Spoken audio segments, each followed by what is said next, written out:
7 en punto de la mañana. Buenos días, dominicanos, dominicanas, ciudadanos y ciudadanas del mundo. Julio Martínez Pozo. Los comentarios de los temas más importantes en el programa de mayor influencia de la radio y la televisión nacionales y de todas las plataformas sociales. Señores, nosotros, bueno, un saludo para todo el equipo del Sol de la Mañana, un saludo para todo el equipo del Sol de la Mañana, para toda la audiencia de Sol y para toda la audiencia de Telefuturo, Canal 23. Vamos pues a identificar estos temas.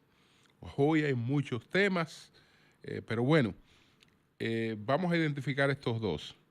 Estados Unidos en la era del garrote acolchado. El INAVIE, escucha bien allí, el INAVIE, a propósito de una denuncia que hizo allí en España, don Víctor nos llamó,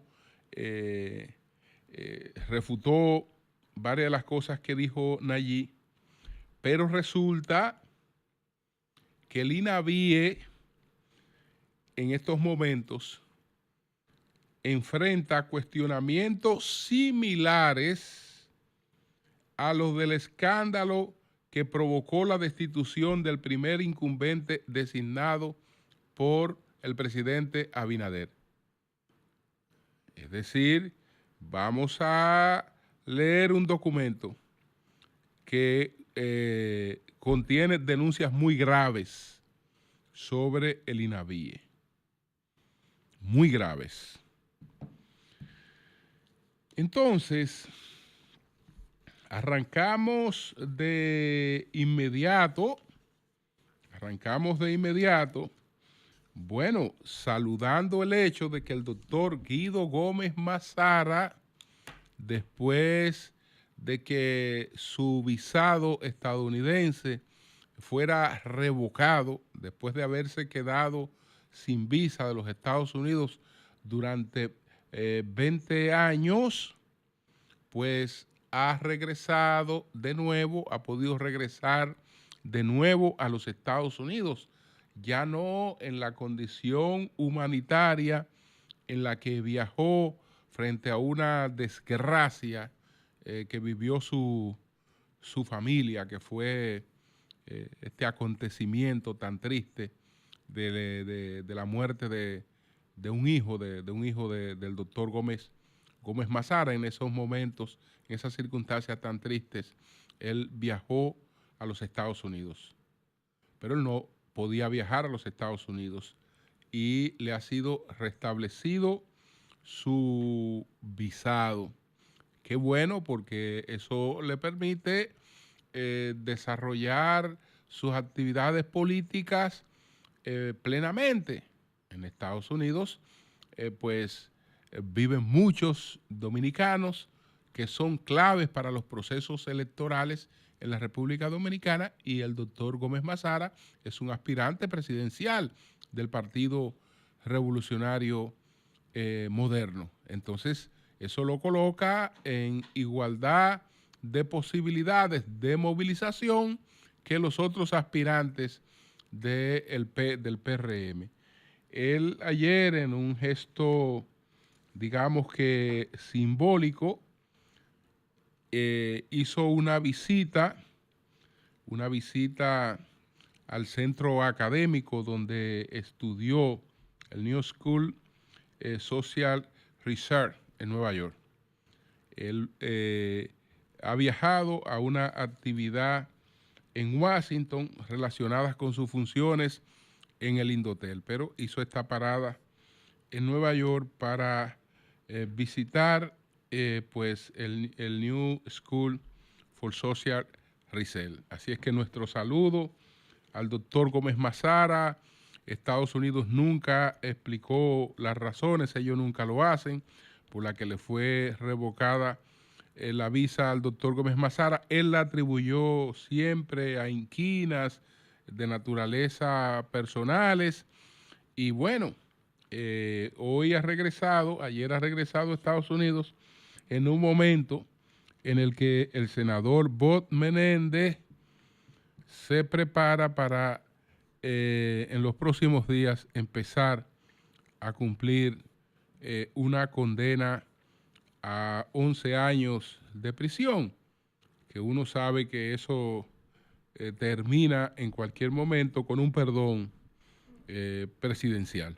En cualquier momento termina con un perdón presidencial. Entonces, un saludo para el doctor Gómez Mazara.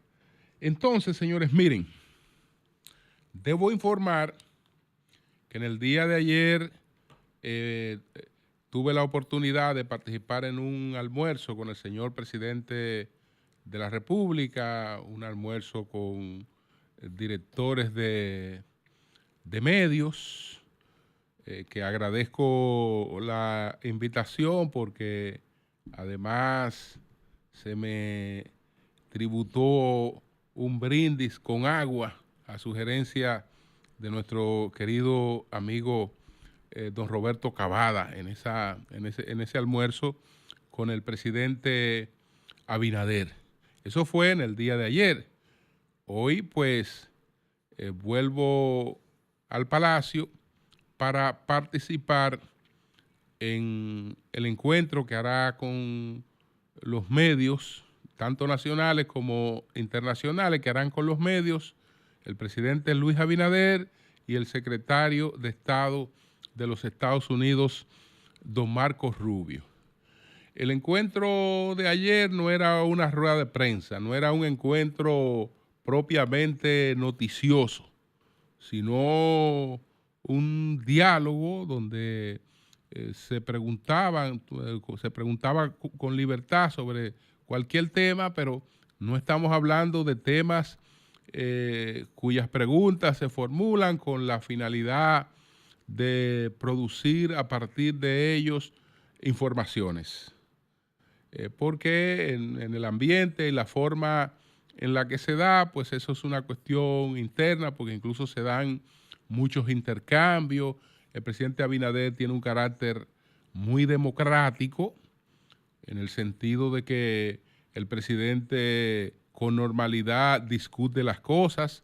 Cuando se le refuta, él argumenta, y si hay razón dice que hay razón, si entiende que no hay razón, argumenta, y se da un diálogo en doble vía que arroja muchas luces sobre muchas cosas. Pero me voy a atrever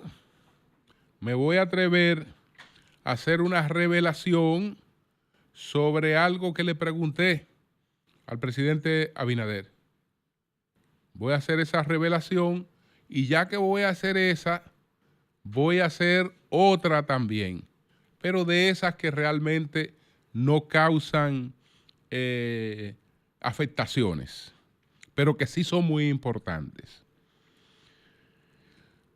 Le hice dos preguntas, pero una de las preguntas que le hice al presidente Abinader fue sobre la situación de las cuevas del Pomier. Presidente, ¿cómo hablamos de protección al medio ambiente con esa situación que tenemos en las cuevas del Pomier? El presidente nos informó que está consciente, muy consciente de lo que está ocurriendo en el Pomier. Incluso garantizó que antes del 27 de febrero hay una decisión categórica del gobierno en relación con la explotación que están llevando a cabo 4 compañías, 4 empresas, con las extracciones de cal que están llevando allí en las cuevas del Pomier. Es decir, que antes del 27 de febrero el gobierno va a anunciar una solución a esa situación, que ya se han tomado algunas medidas, pero que la definitiva aún no se había anunciado, porque la extracción de cal que se hace allí, entre otras cosas, suple las plantas de Punta Catalina. Y entonces se buscó la forma, primero, de controlar la extracción, evitando que se sigan incrementando los daños que ya se han hecho y hasta que se produjera la solución. Él dice que esa solución se va a anunciar antes del 27 de febrero. Así es que vamos a aguardar por esa solución a esta explotación indiscriminada de las cuevas del Pomier, un ecocidio en todos los sentidos. Quiero aprovechar también para una puntualización que hizo la vicepresidenta Raquel Peña con el tema de la desaparición o la suspensión de los financiamientos que estaban a cargo de la USAID. Una de las principales preocupaciones es lo que tiene que ver con la asistencia a los pacientes con VIH-Sida. Entonces, la vicepresidenta Raquel Peña informó que todo lo que tiene que ver con medicamentos a estos pacientes, pues hace tiempo que es parte del presupuesto de salud. Es decir, que el programa en cuanto a los retrovirales, a los medicamentos que reciben las personas con VIH y SIDA, no será afectado absolutamente para nada. Ellos parece que tenían otros apoyos al Unicida, etcétera, y a las políticas que ellos apoyaban. Pero por lo menos en cuanto a lo que son las atenciones, los auxilios, los medicamentos, ahí no habrá ninguna dificultad porque eso no corría por presupuesto de USAID, sino por el presupuesto de salud nuestra, con nuestro presupuesto sanitario. Eso informó ayer la vicepresidenta Raquel Peña. Entonces, se trataron otros asuntos, pero le pongo un punto ahí porque sobre lo de Marcos Rubio, la agenda, aunque él reiteró algunas cosas que ya había planteado, no creo que sea prudente hablar de eso, sino esperar lo que va a ocurrir en el día de hoy en la comparecencia pública del presidente Abinader y del secretario de Estado Marcos Rubio, que será esta tarde, a principios de la tarde, en el Palacio Nacional. Señores, quiero referirme a la absolución de Manuel Rivas. Manuel Rivas fue absuelto ayer. Dicen algunos periódicos que Suprema absuelve al director de la ONSA tras proceso por corrupción. Debo aclarar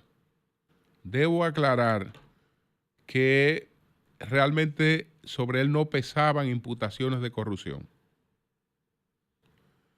No pesaba tampoco, y eso quedó claro desde el principio, acusación con relación al crimen contra el abogado Junior Ramírez. Es decir, en el hecho de sangre no hubo nunca una imputación a Manuel Rivas. Y siempre estuvimos convencidos de que un hombre como Manuel Rivas no se vincularía a un hecho de esa naturaleza. Entonces, con relación a Manuel Rivas, siempre critiqué el tratamiento abusivo que se le dio a Manuel Rivas. No critiqué que se le investigara, ni critico que se le haya investigado, ni critico que él haya tenido que estar un tiempo bajo un proceso de investigación. ¿Por qué no lo critico? Porque hay un hecho objetivo que es imborrable, irreparable.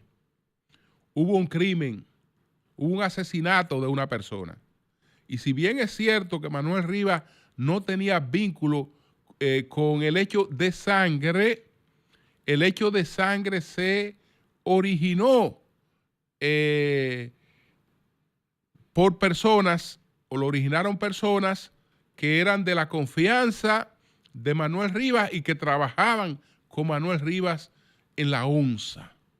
Personas muy cercanas a Manuel Rivas en la ONSA. Pero tenían objetivos dobles, porque estructuraron un esquema en que lo mismo que suplían informaciones para que se produjeran cuestionamientos a la ONSA, estaban dentro de la propia ONSA y después ellos se comprometían a buscarle soluciones a esos cuestionamientos, falsos o verdaderos. Y ahí había un esquema del que no quiero entrar en mayores detalles porque hay una persona que no está en condiciones ni en posibilidad alguna de defenderse. Yo creo que eso es un acto de indelicado producir cuestionamientos sobre una persona que no tiene posibilidades de defenderse. Entonces, Manuel Rivas no estuvo involucrado en el crimen.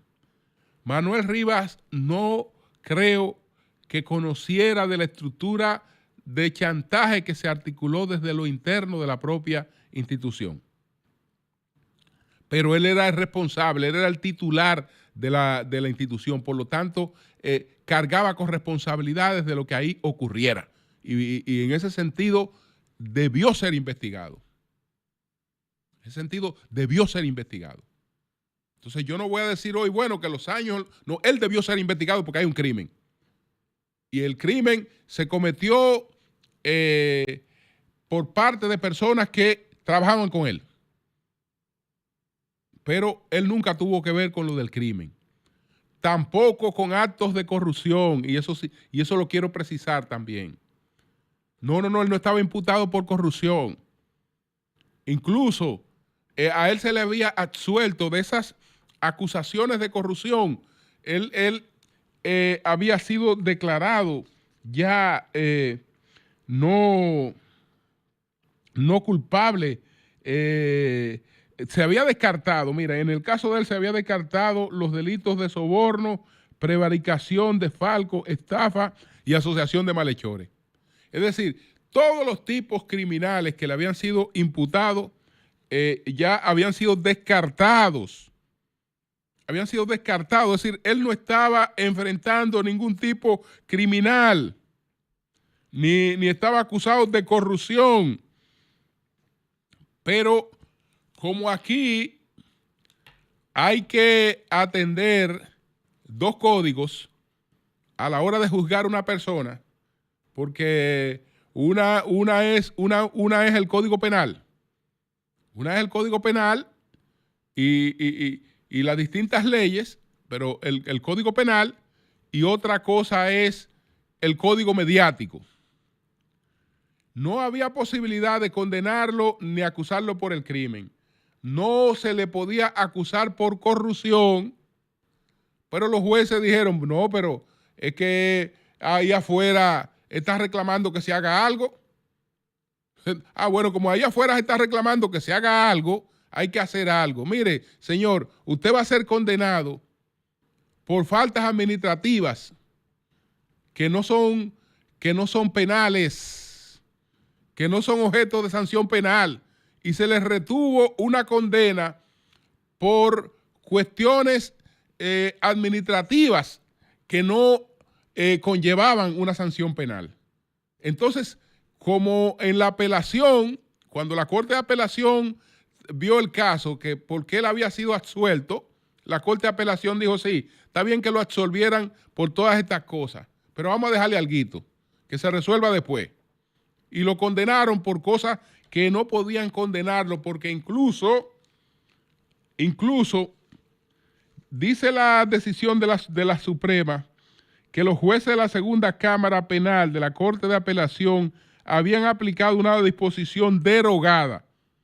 Es decir, a él le aplicaron una disposición que ya no existía.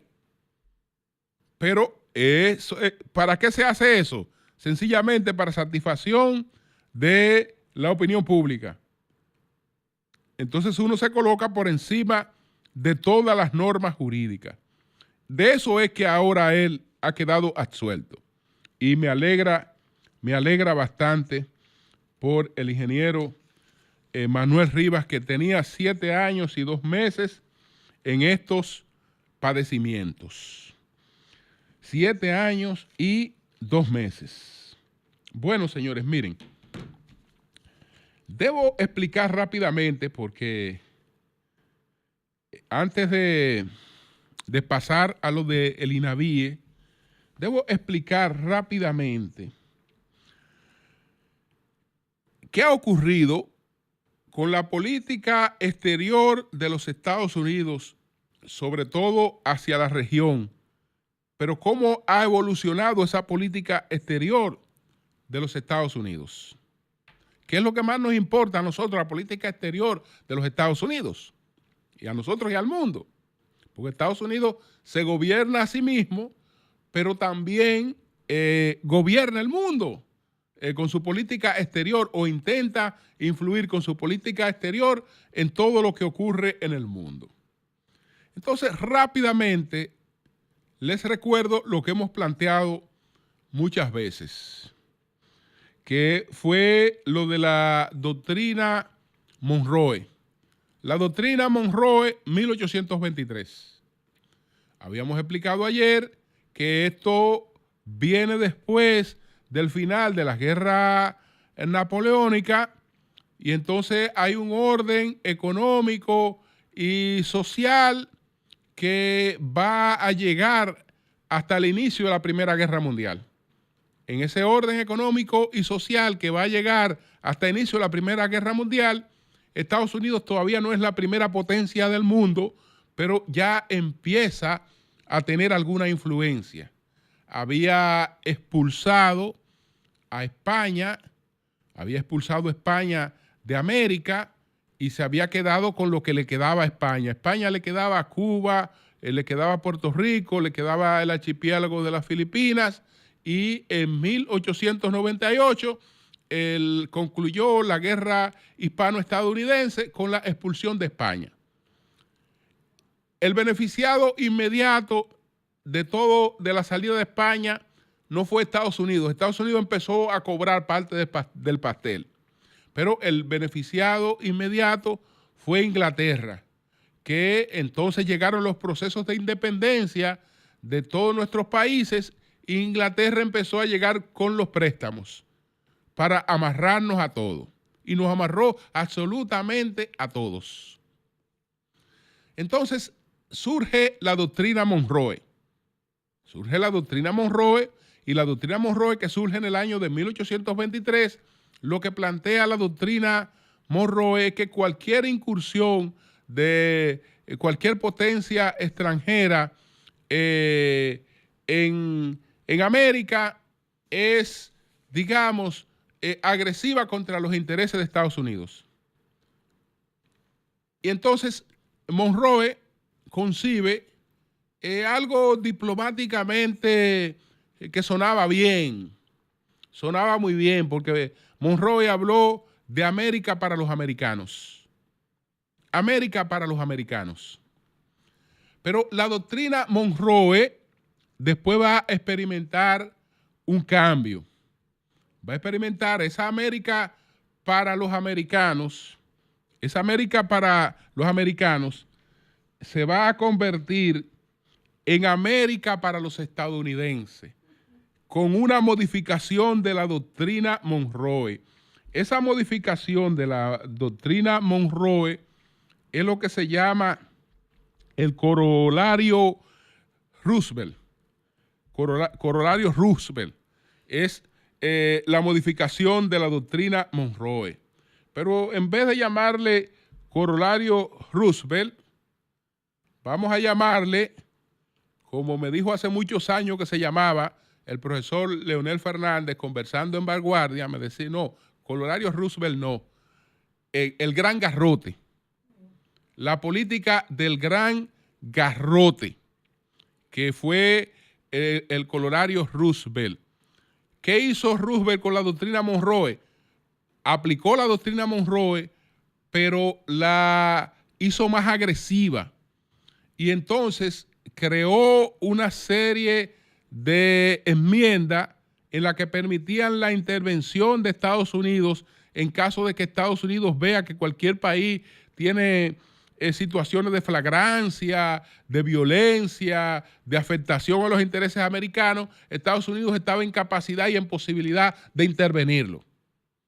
Eso fue la política del gran garrote, que era la misma doctrina Monroe, transformada ya en la política del gran garrote con el llamado corolario Roosevelt, que es de Theodore Roosevelt, el presidente Theodore Roosevelt.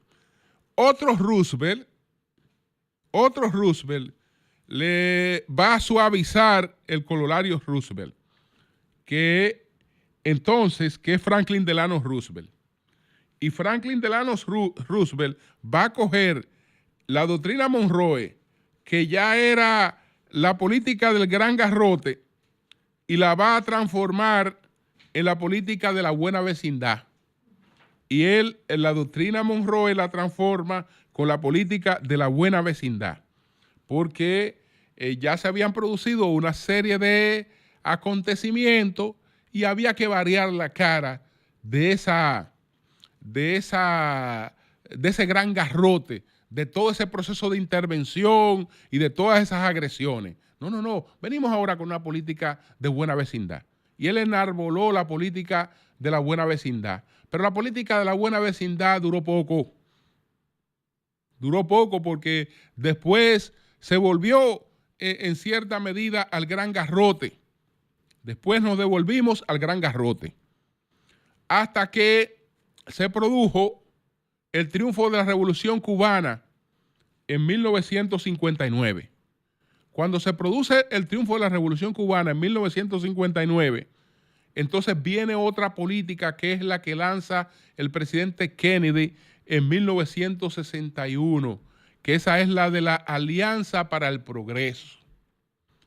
Entonces ya fíjense por dónde va la doctrina Roosevelt, cómo ha evolucionado 4 veces hacia Alianza para el Progreso. Y la Alianza para el Progreso era una respuesta de Guerra Fría. Es decir, vamos a tratar de mejorar las condiciones de todos estos pueblos para que estos pueblos no transiten hacia una revolución, sino que vean la posibilidad de progreso dentro de un sistema liberal capitalista.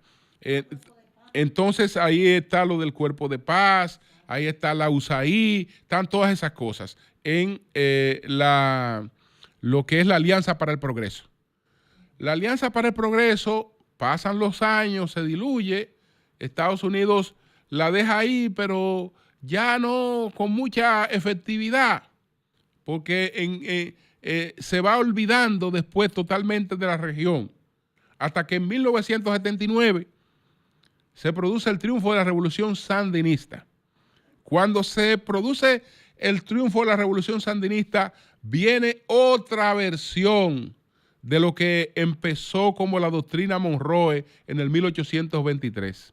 Esa otra versión es lo que fue una ley, una ley que se aprobó en Estados Unidos, la Ley de Recuperación Económica para la Cuenca del Caribe. La conocimos mejor como el Plan Reagan para la Cuenca del Caribe, que fue lo que rigió a partir del 79. Esa fue la última doctrina Monroe, el Plan Reagan para la Cuenca del Caribe, porque a partir de ahí Estados Unidos se olvidó de la región. de nuevo. Cuando todo eso se atenuó, se olvidó de la región de nuevo. Ahora es que vuelve la nueva preocupación porque el plan Reagan y la Alianza para el Progreso eran armas de la Guerra Fría. Desaparece la Guerra Fría, ya no hay ninguna preocupación hasta el año 2000. Ninguna preocupación. La preocupación va a aparecer entonces cuando emergen otras potencias, especialmente China, y esa potencia empieza a tener una incidencia importante en nuestra región. En esa etapa es la etapa en la que nos encontramos. Y en esa etapa es en la que ahora parece que nos vamos a desempeñar con un garrote acolchado. Es el gran garrote, pero acolchado, porque ya no se trata de desembarco de tropas, de invasiones, etcétera, sino de sanciones de naturaleza económica. Como todas nuestras economías tienen un alto nivel de dependencia de los Estados Unidos, o se sigue el lineamiento de Estados Unidos o las economías entran en crisis, entran en problemas y los gobiernos democráticos incluso se arriesgan hasta perder el poder. Entonces, en esas circunstancias es que nos llega esta visita y ya veremos lo que anuncia en el día de hoy. Pero a mí me parece, por eso es que he bautizado esta época como la época del garrote acolchado. Entonces, vamos a ver qué es lo que quiere de nosotros en estos momentos la política del garrote acolchado. Señores, miren, no puedo dejar el tema del INAVIE. No lo puedo dejar. El tema del INAVIE. Reconociendo que cuando Nayib Chaede hizo los planteamientos que hizo en España, que nos llamó Víctor Castro, lo atribuyó a una persona, a una asociación a la que él descalificó totalmente, pero Nayib dijo que él había tenido también informaciones de otras fuentes y planteó algunas cosas. Señores, ¿cuál es el momento que está viviendo el INAVIE ahora, actualmente? Para que entremos en contexto, tengo que irme rápidamente a lo que ocurrió en el año 2021.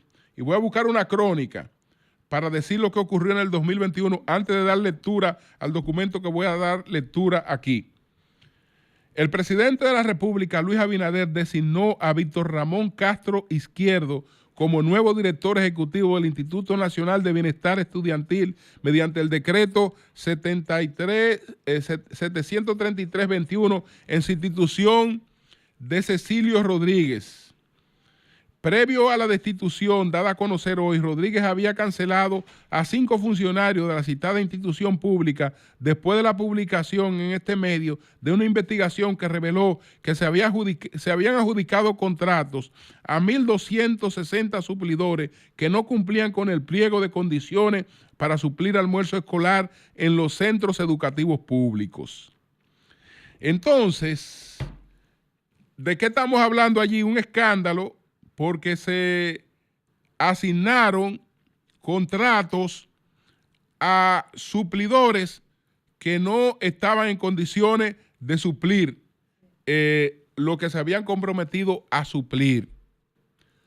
Ahora lo que se ha hecho es que se ha habilitado a suplidores que no están en condiciones de suplir, pero se le ha habilitado.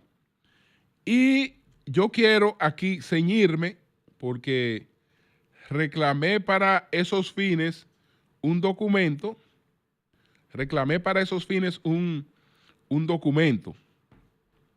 Entonces quiero ceñirme a ese documento. Quiero ceñirme a ese documento para que usted vea lo que plantea este documento.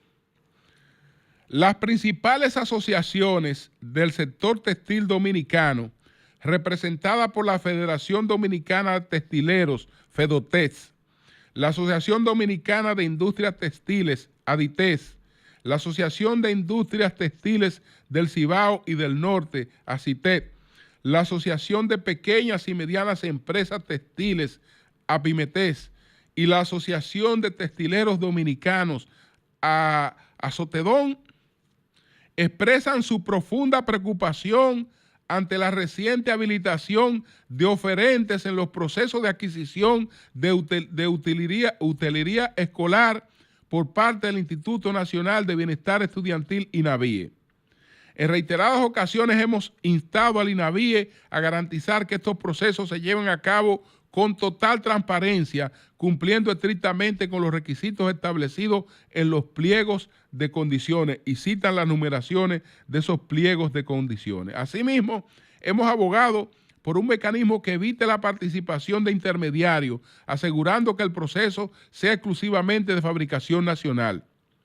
Bajo el esquema actual de habilitación, advertimos que el proceso de entrega de utilería escolar está en grave riesgo, según el acta que citan aquí, que es la 0434 del 2024 y 0435 del 2024, publicada en el INAVIE. El 60% de los oferentes habilitados no son fabricantes, dejando únicamente un 40% en manos de los verdaderos fabricantes nacionales. Dentro de las irregularidades detectadas se encuentran 25 empresas habilitadas para producir pantalones, mochilas, polocher y zapatos, una situación sin precedentes en los 12 años de existencia del programa. Además, alrededor del 60% de empresas habilitadas carecen de la certificación de Proindustria, uno de los requisitos establecidos en el pliego de condiciones. La industria textil dominicana rechaza categóricamente la alta participación de intermediarios en estos procesos, quienes no cuentan con las maquinarias ni los equipos debidamente instalados y operando, tal como lo establece el pliego de condiciones. Esta situación representa un grave perjuicio para los fabricantes nacionales, afecta el encadenamiento productivo y podría llevar al despido masivo de empleados en todo el país. Además, abre la posibilidad de que estas indumentarias sean importadas, lo cual está prohibido por normativa vigente. Instamos a las autoridades correspondientes a revisar y corregir ese proceso con el fin de garantizar que los verdaderos fabricantes textiles sean los únicos verdaderos de la utilería escolar en beneficio del desarrollo industrial y económico de la nación. Yo creo que eso es muy contundente, don Víctor. Muy contundente y grave. Cambio y fuera.